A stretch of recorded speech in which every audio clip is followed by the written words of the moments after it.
जय हिंद। आइए दिखाते हैं गणित का एक बहुत ही बढ़िया नियम। नियम क्या है?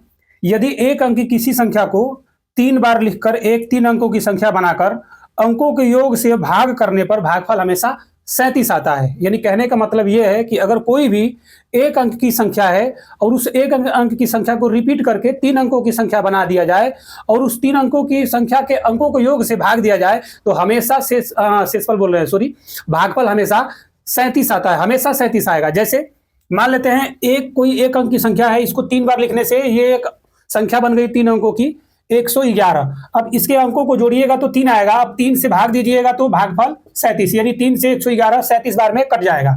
उसी तरह से एक अंक की एक संख्या 2 है, इस 2 को 3 बार लिख करके एक 3 अंकों की संख्या बनाया और उसके अंकों को योग को लिख लिया और योग से भाग दिया। हमने क्या किया?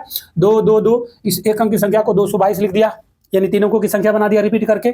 अब इसके अंकों का योग से भाग देंगे तो हमेशा भागफल 37 आएगा। इसी तरह से ये 3 जो है, 3 एक अंक की कोई संख्या रही है, अगर इसके अंक को 3 बार लिख दिया जाए तो ये 3 अंक की संख्या बन जाएगी। अब इस 3 अंक की संख्या के अंकों को योग करेंगे तो आएगा 9, और 9 से जब इसको भाग करेंगे तो आप देखेंगे कि भागफल 37 आएगा। यानी ये 333 9 से 37 बार में कट जाता है। इसी तरह से आप इसको चेक कर सकते हैं और इसको भी चेक करके आंसर बता सकते हैं। ये हमेशा लागू होगा। एक अंक की संख्या को 3 बार अगर रिपीट करके आप लिख देते हैं और 3 अंक की कोई संख्या बना लेते हैं और फिर उसके अंकों को योग से भाग देते हैं तो भागफल हमेशा 37 आएगा। तो ऐसी ही जानकारी के लिए हमारे चैनल को सब्सक्राइब कर लीजिए।